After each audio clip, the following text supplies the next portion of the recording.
Of course, it's Minneapolis, but he didn't really loom large in my record collection. Like, so Peter Jesperson was always playing me stuff, in our little moments over at Peter's apartment, like listening to records all night, whatever. And, I remember specific things that he would play me, like the off the beaten path stuff, like Who Killed Davy Moore and things like that. And I didn't really even become sort of my own Bob Dylan fan until mid-90s, to be honest with you. And here's how it went down. I mean, I went and I was calling Peter Jesperson one day, and I was just saying, I heard this song, and Bob Dylan song, and I was just wondering, what record should I pick up? I remember you playing me all this stuff when I was a kid, but never really got into it because it just wasn't my thing. And then now I'm into it. I want to hear it. I want to check it out. So I went and bought Blonde on Blonde, and I must have listened to it probably 20 times in a row, top to bottom, and got stuck on Sad-Eyed Lady of the Lowlands. And I just remember just going, wow, okay, so I'm a late bloomer on the Bob Dylan tip, even though I met him once and couldn't have been a fucking cooler dude to me, And when we were making All Shook Down, I met him in the studio in Hollywood. I met Barry White there as well, the same session. Pretty awesome. I'll tell you Barry White first. No. Now, Bob was, he was there putting some kind of stuff on some recordings he was working on, and in the studio, it was the same studio where the Beach Boys had done Pet Sounds and all that in Hollywood. And the name's changed so many times since then. I can't remember what it was called then. Might have been Sunset Sound or something like that. But it was the way the building was shaped. The studios all kind of went in this sort of round configuration. So the studios, like the courtyard, I think, in the middle even, but and you had to walk by the other studios to get to Studio A when you walked through the front door of the complex. And so I walked in the front door, and I take my right in the security doors, and the door to the Studio B or whatever is open, and there's a guy laying on the couch, and I'm walking by. Hey, are you in the Replacements? I was like, I walk over, and it's, yeah, and he goes, come on in here. I knew he was right out of the gate, because you can tell he's Bob Dylan. And he said, have a seat, man. And we sat down and chatted for like 45 minutes. He just, how's Minneapolis? Was the West Bank still doing this and that? And we just chatted small talk, and it was like, wow, it was pretty cool, we got up, and he asked me if he could bring his kids by to meet us, because they're big fans and stuff. And it would have been Jacob and Anna. Cut to a couple days later, he brings them by, and all that, and that was cool. But he was a super cool guy, and Jacob's a buddy of mine. We've been pals for years, and kind of reconnected more so recently on a few things, just because we keep running into each other. But yeah, he was cool to me, and I heard this radio thing he had done where he started off his show about some. His theme was cigarettes. The theme of the radio podcast he was doing was cigarettes. And he goes, there's a band from Minneapolis, the Stinson Brothers, this song called, Dope Smoking Moron, or it might not even been that one. It might have been like More Cigarettes or something. But it was funny. It was just That's about as good of a Bob Dylan interaction as you could hope for. Yeah. It's beautiful. Yeah, I mean, better than most. From what I'm told. Had you ever seen Bob live? I have. Peter Jesperson, same person I was talking about a minute ago there. He took me to see me at the Pantages Theater in Hollywood. He's like, never know how many more gigs this guy's going to play. Might want to go see this show. So I said, cool. We went and saw it. And it was like, he just kind of went through a whole repertoire of songs that I kind of remembered and kind of didn't. It was just kind of, he sang them different, as he does.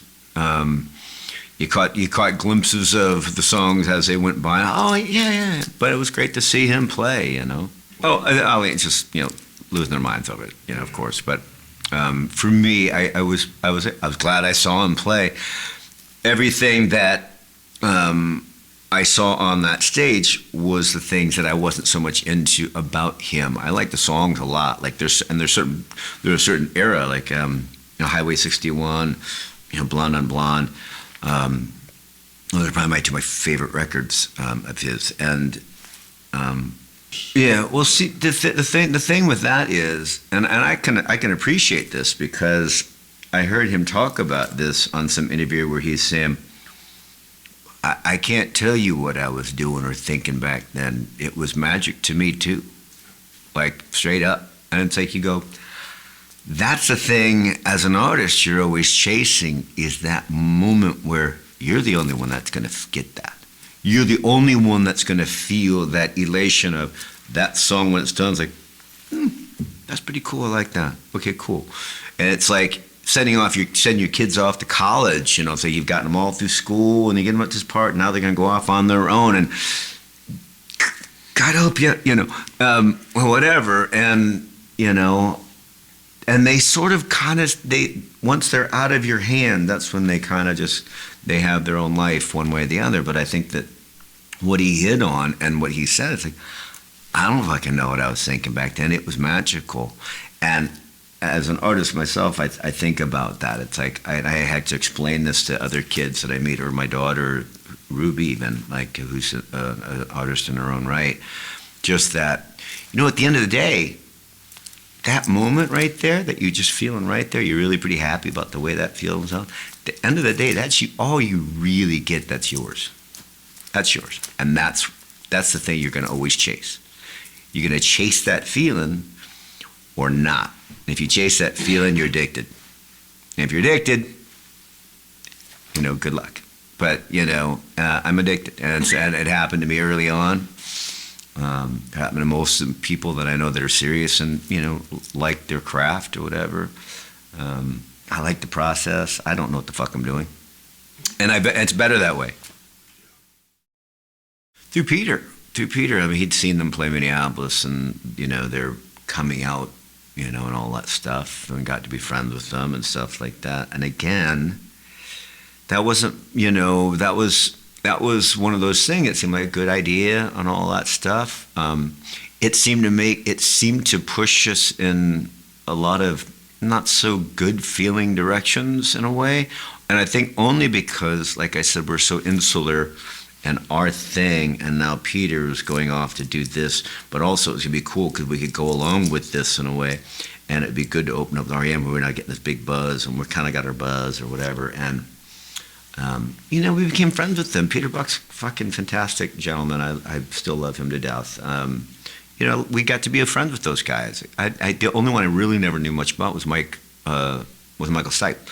I just never sat and chatted with him for much or anything. He was a very quiet guy, and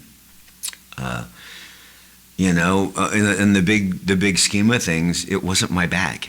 You know, it wasn't my thing. I was still like into the Clash and stuff, and you know, and at that time even Big Star and stuff too. I just wasn't a fan. It wasn't my thing. But you know, we became friends, and it seemed like a cool bit until we again kind of imploded on that stuff. Wasn't our gig. We tried. We certainly gave it our all. Plenty of nights, but yeah. Was it the Murmur tour with REM that you were? I think it was, yeah. It was like, because they made their first single, you know, that Radio Free Europe, and it kind of went from there. I think we were geez, I don't even want to think of the date, but it must have been just before that. I have friends in Indianapolis that saw that tour. Oh, God. One friend has a story. Bill the Ghost? No, Bill the Ghost? Bill the Ghost was the promoter of one of the shows we did in Indianapolis. Bill, we called him Bill the Ghost. He was so pale, paler than I am right now. Tell me what you remember about Bill. And mind you, I don't remember a whole lot about him, except we called him Bill the Ghost. He had cocaine.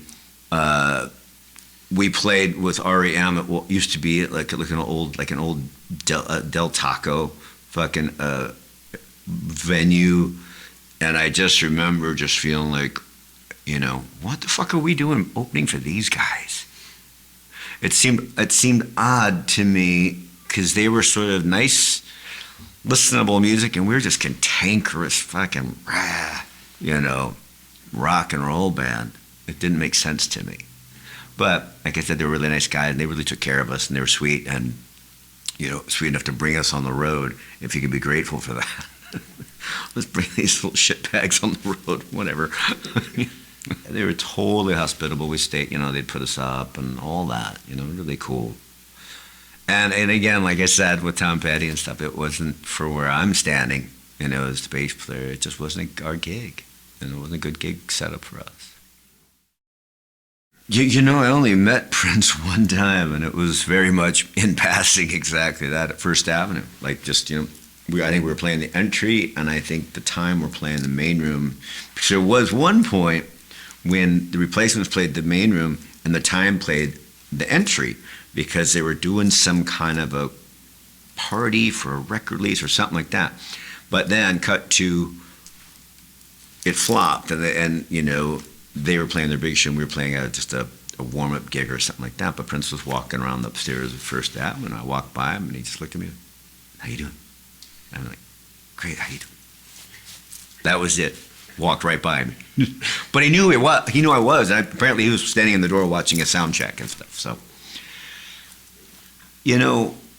I'm not sure, in the big picture, if he was the main conduit for what was the Minneapolis scene in Minneapolis, but I can't help but think when I look back that he was kind of the main conduit, strangely enough, because what I remember about the Minneapolis rock scene back then, there was a lot of diversity. There was a lot of different music going on at that time, and I still have not been in an environment like that in another city that is vibrant as I remember that being. Like, we would all compete, talk shit, go hang out at the party together, fucking, throw down some fucking drinks, hang out all night, do all that shit, and bounce off each other in a way. I mean, we never wanted to be like Prince. We never wanted to be like Suburbs per se. But there was stuff going on in all that music, even for us or even Husker Du, that we couldn't help but escape from. That was part of our background too.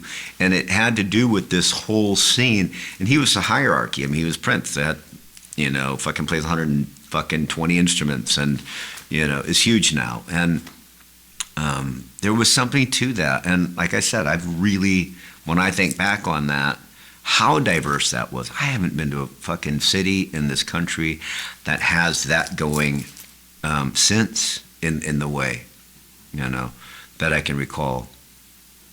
Maybe to some degree, maybe Boston back in the day, back in the early 80s with like the Del Fuegos and all those bands, but not as diverse as Minneapolis, because we had Prince, The Time, Husker Du, Solus, the Suburbs, which were a dance band, us, Curtis A., which was more of a, sort of a soulful rock guy, white dude. I mean, we had all these different people plugging into different things, and again, diverse, white people, black people, all different, the gay bands. There's all kinds of different stuff going on, and like I said, I don't remember seeing that anywhere else other than that from my musical background. I think deep down, I think we knew we were from kind of a special place, and didn't really put a lot on that. It's like we knew, it's a pretty cool, special place, but here's what we're doing. It didn't like linger, it wasn't like a thing that we really were holding on to per se. Although Paul and Chris still both live there, and my brother died there, but it'd be funny to see what their 2 cents on that would be. It came on the heels of, on Tim, we started off that record with Alex Chilton, and we were enamored with the sound of some of those records, obviously, and Big Star 3 was one of them. And we, I think we just kind of, it seemed, because he was available and Warner Brothers thought it was a good idea too, it just kind of seemed like go to Arden, it's a nice studio, it has history, what we're trying to achieve is our sound and stuff like that seemed to fit that little thing there. And it was after the debacle of Tim, which was quite substantial from my brother, all the way down the line to finishing that damn record. It made sense to everyone, so we went down there and did that. And I'm on 2 records with Jim. Lucky for me, actually, I just saw Luther last week, who haven't seen all that much, recently, because that dude is everywhere and I'm everywhere. But I actually got to talk to Jim on his dying bed with Luther. We were both in Spain. We met up. I was playing with Soul Asylum, playing bass with Soul Asylum, and we went to this festival in Spain, and the Black Crows were on that. He was playing with them, and we found each other, and it actually was a very monumentous fucking occasion, that whole thing, to be honest with you. Not to get off on a tirade here, but we got to hanging out. He said, Dad's in the hospital, man. He ain't gonna be around long. You want to talk to him? I was like, yeah, let's call him up. So we did, and we had a really great chat, and it was really beautiful. And then, not that I had like a hatchet to bury with Black Crows, but there were some shenanigans that went on, when I made my first Passion Pop record that put us at odds. And we sorted all that out right there too, because it was such a love fest, saying Luther and in Spain and talking Jim and his death and all this stuff. It was really great. And now I keep running into those guys like, what's up? I ran into, like Richie Robinson at some outdoor market in New Orleans the other day. I'm like, what's going on? Well, yeah, because I got into town early, and I knew they were in town, and we were going to hook up and have dinner and stuff, but I was too tired. We were too burnt, and so I ended up running into him after talking to Chris the night before. I'm like, running into him at the market the next day, and it's like, oh, yeah, well, we'll try tonight. And then they had a cake, and it all went kind of crazy, but... Well, the funny thing about my last interactions with Jim are most notable, actually. I mean, he was like kind of a... sort of the curmudgeonly sage, musical sage in our little replacements camp. And, he had stories, but you obviously knew, he was also a storyteller, So, you want to hear the stories and all the stuff, and he's going to be telling it in his Jim voice, But the funnier thing was, so, there's all this I don't know what to make of it. I always thought it was a nice compliment, but there was some comment he made about me being like the Keith Richards of the band or something like that. Anyway, he kind of held me in some kind of, esteem, worthy or not, when I went back to make my second record with him with a band called Perfect. He was giving me a lot of crap about, my band, and it was more like, well, dude, this isn't the Replacements, and I'm not trying to be like the Replacements. This is what we're doing. And he was just like, he came in one day, and he just goes, we got kind of fed up. He walked in one day, and we kind of called him out, like, what do you want us to do? Like, what do we, And he just looked at us. He goes, fuck you, fuck you, fuck you, fuck you, and fuck you. And he turned around, he walked out of the studio, and we lost him for a day or so. He didn't come back, and we're like, give him some time. He'll be back. It was one of those things, but it was like, I don't know. And we finished the record, and it was a fun little record. And I think there was something in his head about what I had that I was not getting out because of the circumstances of the band or whatever. And I was like, dude, you're missing the whole fucking point. This is what I'm doing. This is my new thing. And maybe he didn't like this. I don't know. Maybe he didn't like I don't even know. But it was a fun thing, the fuck you part. But he came back and we finished the record. But he was, the thing about Jim was, it was always, he always was holding court. One way or the other. And he's either quiet and he's kind of cranky, or he's going to tell you something, And it's usually a pretty good one. Like, he had some just bananas stories. But you can also read about a lot of that stuff. And, geez, some of the stuff he told us about, you can check out on there's, funny enough, there was this one Keith Richards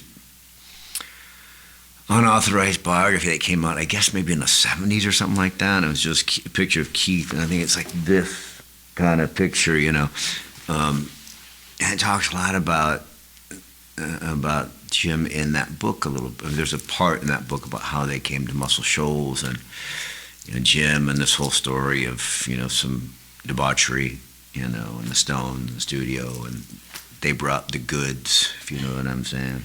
Were you guys hip to all of that before you worked with him the first time? We knew some other stuff, but mostly what we heard about that we knew most of the stuff about was more the big star stuff.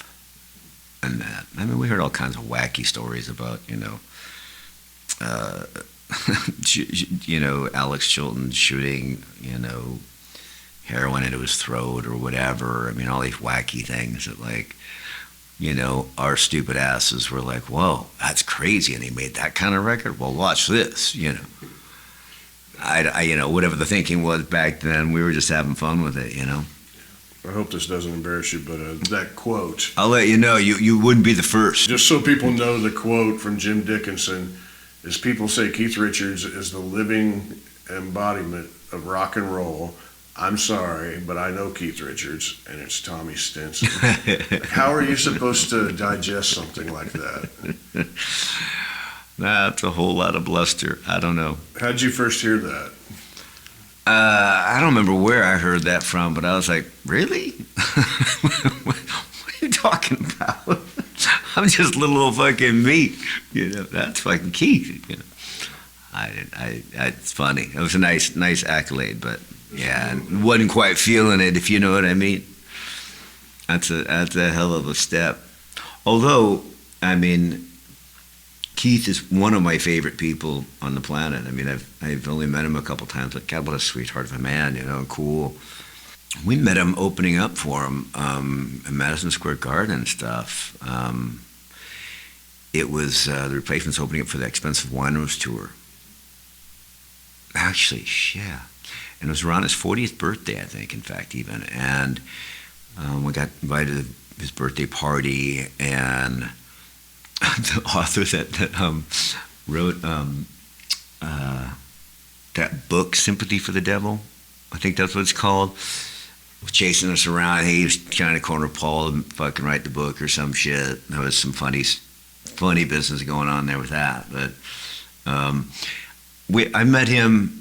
We met him again down the road when we played the Jimmy Fallon show. And he was promoting his daughter's, I think it was a children's book, but he was there, and I got this great photo. He had his own little room and stuff like that, but he was really nice hanging out in the hallway and stuff like that. And I'm sitting there with, my daughter, Ruby, who I think is all of maybe early 20s, like 12 years ago, something like that. So she's like 21. And here's a picture of me, Keith in the middle, and Ruby, and we're all three laughing our asses off. I don't remember what it was about, but he's just a sweet man, and just had love for everyone, it seemed, until you fuck with him the wrong way. I'm sure not good, but you get the point. When you were playing Madison Square Garden, was that the very first time that you played there? Yeah, we did it. We opened up for him on that tour. Then after that, we opened up for Elvis Costello. It was a cool gig. We had a lot of fun. Keith's crew was a little scary. I mean, those dudes were all in it, all of it. I mean, a couple of them I think have even sobered up since then. If you know what I'm saying, it was kind of a thing. It was heavy, though. I mean, you got Keith holding fort, holding it all down, and being nice and stuff like that. But that was a great record for him, and it was a really great outing for him, I think, just to show people, like, yeah, that's the other half of that business. That's the one, So it was a very cool thing. They seemed receptive. I mean, it was a rock and roll audience. Funny enough, we probably fit that better than, the Elvis Costello or definitely the Tom Petty tour that we tried to do. That was brutal, but yeah.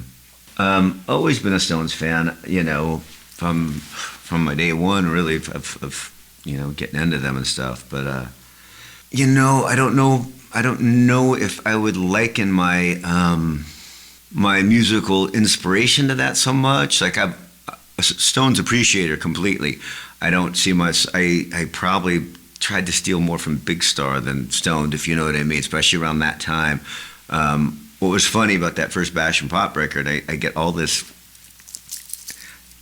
kudos for it being, you know, sort of really rock and rolly and Stones, you like whatever. But the reality was I was trying to make a Terry Reid record. And so I had the open E tuning and was doing this whole thing. And it wasn't like I was trying to really necessarily make a Terry Reid record, but if the two things, when I was going into making that record, it was probably more Big Star Terry Reid than the Rolling Stones. And yeah, that's kind of my story about that.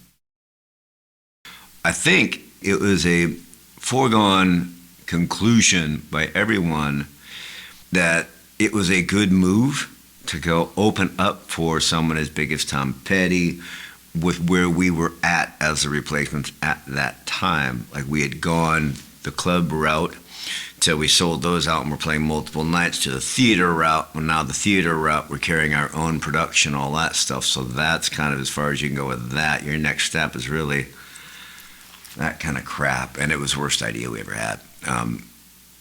And it really came on the heels of Paul really liked that record, that Full Moon Fever record. Had you guys ever met Tom Petty before at this point? I don't know if he had, but I certainly don't think I did. I hadn't. And nothing about Tom Petty and his band or anything like that bad. It was just not the right gig for us. I mean, we basically got out there and played in front of nobody. I mean, here we are playing, 2,000, 3,000 seat venues, filling those up on our own, to now we're playing in front of nobody. And getting paid we're getting paid okay, but we're playing in front of nobody. Because the scenario was, this was all amphitheater seating, which is outdoor. The first 5,000 seats, they buy those tickets first, and then you got the lawn. Tom Petty's fans were not real keen on getting there early, so we were just playing in front of empty seats every fucking night. And at that particular time, I think it was just sort of the final straw in a way. It just kind of like, we were already, since my brother left, trying to just pull ourselves and we're getting ourselves in a place that was, good. I think we spent way too much time monkeying around with not All Shook Down, but Don't Tell Us So. We went monkeying around that record too much and too long and all that. So it was kind of already, we were in like kind of a funny place and all that with, All Shook Down and all that. And I think that we kind of went crazy, I think, some dark crap. And I only didn't get into it, but it was a dark little run. And at the end of the day, what came of it is we didn't get fired from it and we didn't quit. We just decided, it'll be mutual beneficial if we part ways on this right about now. Idea. And to be more poignant about the wrong element of that, the same reason why, Tim sounded terrible and why we used one of the Lord Algie brothers to mix, Don't Tell Us So. It seemed like a good idea. It seemed like we could use that kind of thing. And at the end of the day, when you tried to incorporate a good business sense with the Replacements, it never worked. Due to our own device. I mean, I think ultimately when I look back at it, I really do look at us as like we were just such, socially inept, oddballs, and almost on the spectrum. I mean, we, just kind of like, and we were tight like that, tight to be like, no one gets inside, the shell. But in saying that, I think these opportunities that we may have poo-pooed were probably a telling sign to the record company and stuff like that. But I mean, we stayed true to ourselves. I mean, that was what we were. But you know, the whole idea of the music business is trying to take this little thing and, you know, kind of keep mushing it until it's a star quality big thing. And we just were never going to be that. That was never in the cards.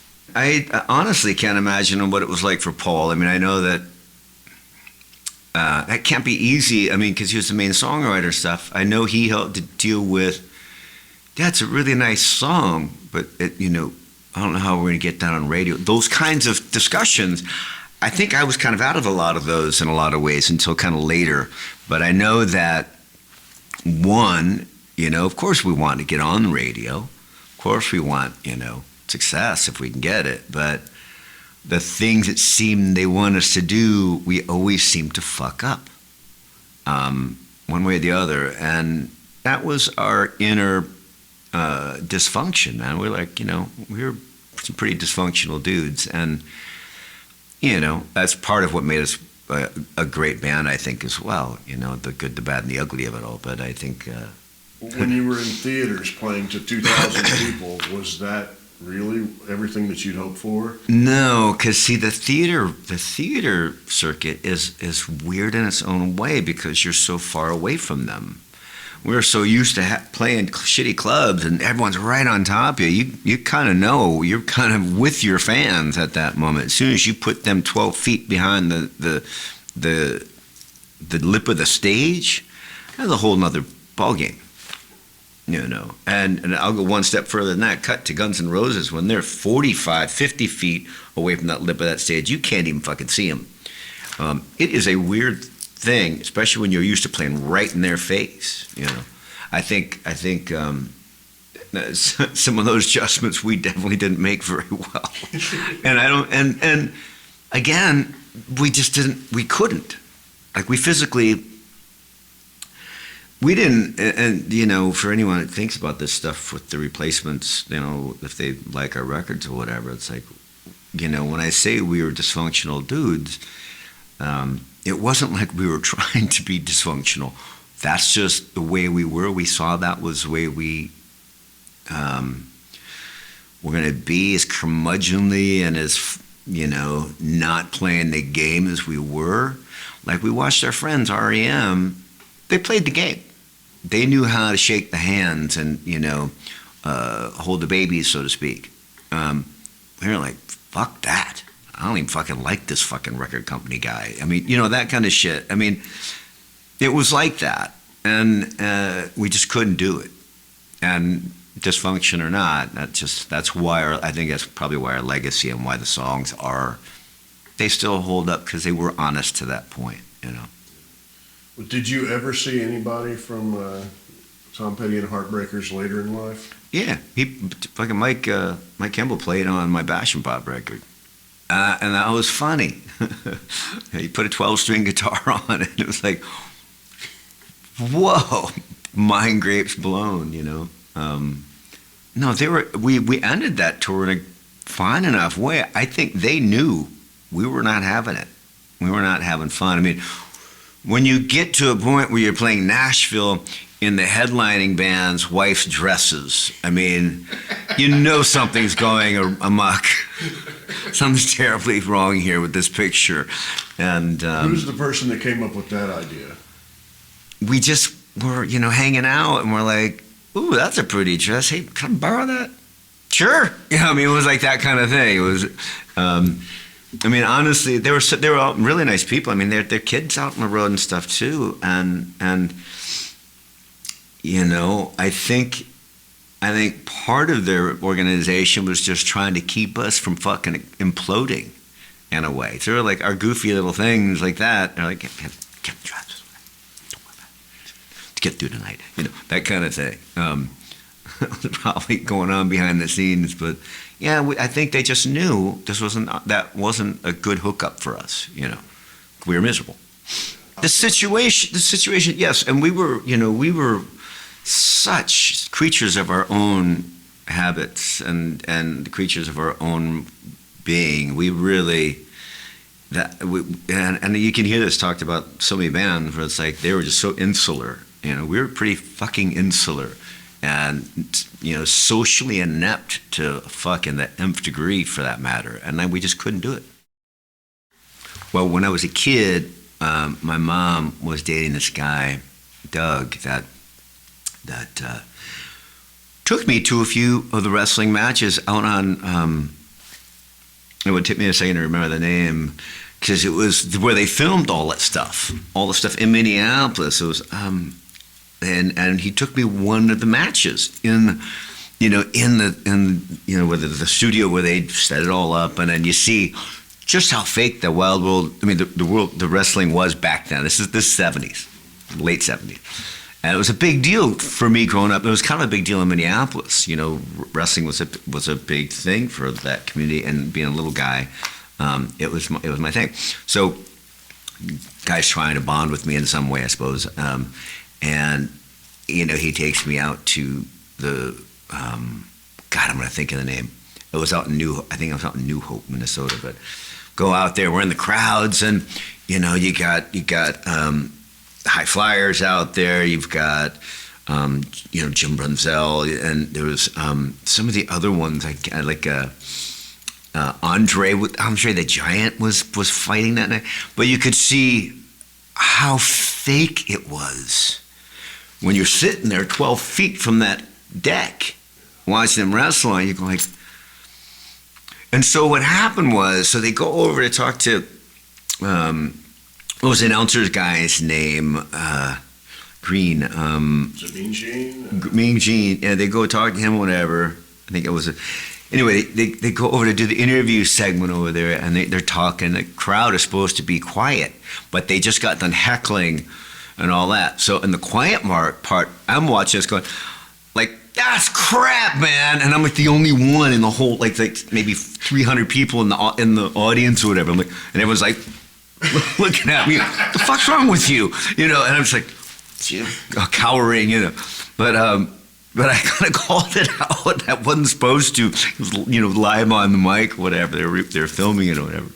But I loved that shit when I was growing up. And I remember specifically, I must have been about 7 years old, because right around the time I split my liver open internally in a bicycle accident, where the Brunzell brothers got their ass beat by the other family brothers, the Brunzells and I'm blanking on it now. It's so fucking long ago. The high flyers were just finally taking down this like kind of blood match, and of course, it's all. But there was actual blood, and there was probably some real pain happening there. And I remember sitting there watching out with my older sister Lonnie, and we were just like, "Oh my God, they're getting so hurt." I mean, it was serious. It looked like the real thing on TV, and it was kind of cool, if you like that sort of pugilistic shit. But it was funny. It was funny to me. But I remember specifically my sister Lonnie. We were watching it because it came out. I think it come on TV like 11 o'clock on a Saturday night or something, or 10 o'clock on a Saturday. That's when you'd watch this stuff. Whatever. It seemed like it was a weekend, kind of late, but. It was a pretty heavy thing. And I remember we were living on 18th Street, and I just remember my sister and I, and maybe Bobby was there. Bobby might have already been gone, but it was pretty heavy. It was kind of like that was like the thing, when I was growing up. So, my buddy Josh Fries on a lark said, "Oh, you should come check out bass stuff. Just quit. You should just come jam with us for something. We don't have a bass player." And I thought it was funny and took the bait and went out, and I got the call. They wanted me to check it out, and as soon as I met Axel and talked to him about what was going on, it seemed to me like I'm fucking on board with the underdog here in a way. Because everyone left him for whatever reason. I didn't care, and I thought, wow, you gonna carry this on because you own the name, and you're fucking not giving up. I thought, I'm fucking backing that. That's very punk rock to me, is kind of how I looked at it. And I was like, I'm in. Let's do it. Whatever that is. Let's do it now. And that's kind of how I fucking approached that whole thing. And, I got more than I could ever say out of it. And I'm not even talking financially. I mean, it was a good paying gig, mind you, but looking back on that, I learned so fucking much, and so much of that learning has helped me, throughout my life. So I'm going to be frank with you. A gig like that, as big as it is, and as well as it does pay for me at that time, it was a lot of work. I mean, a lot of travel, a lot of dragging your fucking luggage through international airports, which are massive. Like if you talk about playing a 3-hour set till fucking 2 o'clock in the morning, you get up in the morning and you go get on a fucking plane. You gotta drag your fucking hungover ass, all your fucking luggage through an Japanese airport, through all those corridors. After that 3-hour gig where we were all pretty physical, do all that. You do that for a couple months, you're gonna be hurting. And quickly learned, I needed exercise to keep up with this stuff. It was a whole thing, and all good stuff. I mean, all good stuff out of it, but it is a very hard gig. And for those people out there who, look up to those artists that they look up to that tour around the world and do all that stuff like that, just know that it's a very, very strenuous gig. It's not all fucking pink fucking fuzzy clouds and shit. It's seriously a lot of work, and takes a lot out of you. Was there rented back lines in a lot of these gigs? No. A lot of times we had 2 back lines. We'd have to send one place, one another place, and you go to this town, set up that one while this one's starting to set up here. But you're in each town for 2 to 3 days most of the time. We hardly ever had back-to-back gigs, it seemed to me.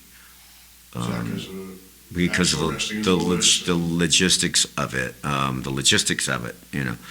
It's a big business. I mean, and it's like I said, it's like you got to have a team, and a team of people that are that one are willing to do the work. You got to pay them well, because it's a gnarly job. You got to think about who's putting that fucking light rig above your head in a fucking arena, or outdoors in fucking Brazil, in a fucking place where we don't know the local code. We don't know what they're doing. Hence, we had a fucking tornado. I think the only tornado ever been through Rio fucking wiped out our stage one night. One of our riggers got hurt. But of a crew of probably better than 50 people, no one got hurt. And it was a fucking incredible.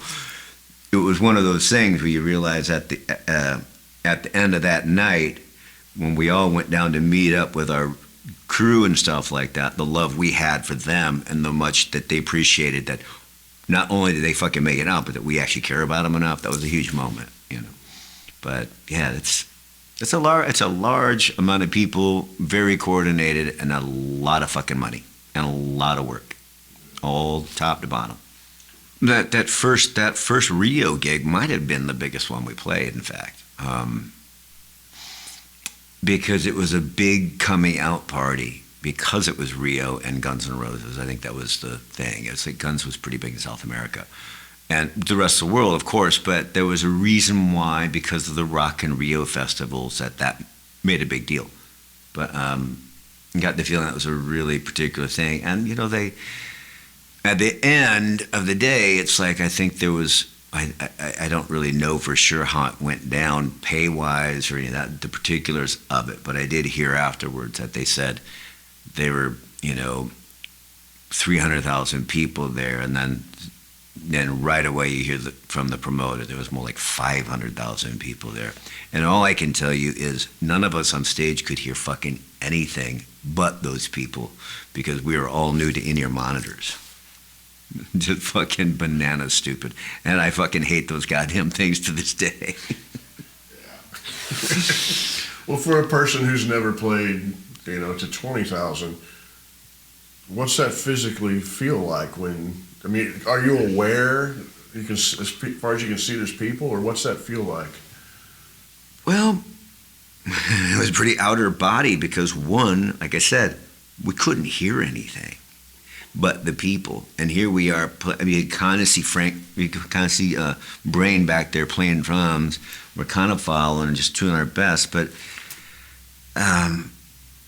no one explained to us you don't have a wall of fucking Marshall stacks and shit behind you and put in-ear monitors in. Here I was thinking, well, we're playing these big stages, I gotta have all this gear. It's like, fuck, I couldn't even have it on. And what I heard in the in-ear monitor was only out of vocal mic. I couldn't hear any, and it was just bizarre to kind of go, we're playing a show, I don't really know what I'm playing or what part and song I'm at. We all went on autopilot in a particular way that worked good enough. But, yeah. You couldn't hear anything out of the front of the house at all. It sounded like it could have been down the street. It was bananas. And, like, really, your deepest musical instincts come in and you just kind of, oh, well, here we go, see what happens. And no one lost limbs or anything, so it was fine enough, but... We'll say somebody watching this, there might be some young person whose band just got a big break and they get to open for this large act on a much bigger stage than they've ever played on before. Do you have any advice for them as far as the size of the stage and to try to make themselves feel comfortable in that situation? Fucking maintain your eye contact and have your fun as your little band and do your thing. Don't even worry about the people in front of you because you're not going to hear them, you're not going to really see them, and they're not there for you. Have your fun, do your gig. Stay in the moment with each other. Because as soon as you walk out there with a band of guys that are all trying to please those people, you're fucked. Everyone runs in a direction that sounds terrible because everyone's just trying to fucking impress everyone. And that don't work. Sometimes you get lucky, but that don't work. You got people there, if they're going to catch something good as the opener of a big band like that, they're going to catch the opener because the opener's got good songs, they're a good band, whatever. You don't go extra on that. That's my 2 cents. Somebody told me once to set up close to each other, just like you're playing a small place. Oh, yeah. Yeah, you do not. And I give you a perfect example of something like that. So I went and saw my girl at the time. We went and saw Nine Inch Nails play with Jane's Addiction, and in Philadelphia, and what it was so Nine Inch Nails, I guess they were flip-flopping who played last on that tour. But this particular night, we saw Nine Inch Nails play first. My buddy Robin Fink, who was in Guns N' Roses, was playing. So we went and see him. They set up, it was outdoor, like the Tom Petty stages I was telling you about the replacement song. It was one of those venues of, the amphitheater kind of vibe. And they set up, there's this big wide stage. They set up this big. In the middle of the stage, they've got lighting rigs that they're around, and like white lights only. Above, behind, backwards, and all that, and small lineup of amplifiers and shit like that. And they started, from the moment they started and finished, it was a fucking onslaught. It was like, bam! It was fucking mesmerizing. And I'm not a fan of Nine Inch Nails music necessarily or anything like that. I was more for Jane's Addiction. But I'm watching this, I'm going, they just fucking blew my mind. It was so intense. And they put on such a great show.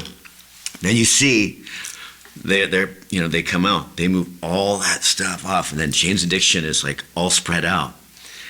And you see them get up there, and they looked like they're like this big, and they just sucked. The lights were so far away from them even, and shining on them. It just looked after that like, what are you guys doing? Like, why would you do that? And maybe the reason was that because Nine Inch Nails had this set up, they had to maybe build the surroundings thing for the headliner higher so they could fit all that together. I don't know what the logistics were of that. But to follow fucking Nine Inch Nails that night, people were walking out when we were walking out at the beginning of the set. Yeah, it was remarkable how different that could be. And it looked like a guitar player guy was just having a bad night too, because I think it was a sound problem or something was going on, because he just seemed like he kept throwing shit around, and they kind of kept trudging through it. And at one point I remember what was to be my second wife, she was just like, oh, I'm kind of bummed, should we just go? Hey, sorry Perry. Sorry, dude. You just came from Austin with our buddy Cameron and then Kevin from English Teeth. Yeah. What were you doing in Austin? Fucking good fucking question. I played with those guys at South by Southwest in January. Just threw together these guys, you know, that I got to know through. I can't even remember how that even started. Just I've got so much shit going on, but I didn't even plan on going to South by Southwest, except one of the bands that I produced. They did a pay-for-play rundown. I go, well, okay, I want to come down and see you guys. And so as soon as I said that, some gigs opened up for me, and I was like, okay, I'm going to go to South by Southwest. So then what I did was I had my little fucking baby band be my band while I played my solo set, and then had them play like the last 5 songs or something like that, the rockers. I had fun with that. And then English Teeth, on the other hand, were learning a bunch of my songs to do exactly that for one of the other shows. But after all that, I had such a good time down there, man. That was like the first time I didn't go for me. I didn't go down there to promote a record or nothing. I went down there to help my boys that I produced and like around, have fun, hang out with the musician dudes that I know and didn't know. And then I get this call back from them when I got home. They really had such a good time. We all had a great time. And they're like, you know, if you got any songs you want to come record, maybe come down to, you know, Austin and we'll pay for you to come down here and we'll, you know, pay for the studio if you want and just want to come do, we just like playing with you and stuff. I was like, wait, y'all don't have to pay for it. This sounds kind of fun. And I was kind of already thinking about my next move, which is to make a solo record with some band friends of mine. I mean, after I got a Cowboys and Campfire record, I'm finishing up, but my next thing was like, if I'm gonna do a solo record, I get a bunch of songs sitting around that I never finished or did the thing with. What if I went and played those with some local bands that I like, that are friends and stuff like that? Did something fun like that, and that's exactly what we did. We did that. We were in the studio for 3 days with the English Teeth guys. I sent them 5 songs. We cut all 5. Turned out great, a lot of fun, and perfect. That's so exactly what you do with those songs of odds and ends that have been sitting around, and you know, see if anyone likes them. That's beautiful. Do you have any idea when that might come out? No, I'm running amok right now. I got my hand in too many fucking pots right now. But it's all you know, as far as I can tell, I'm finishing up a Cowboys and a Campfire record. I'm gonna start a solo record, and I'm making a passion pop record. You heard it here first.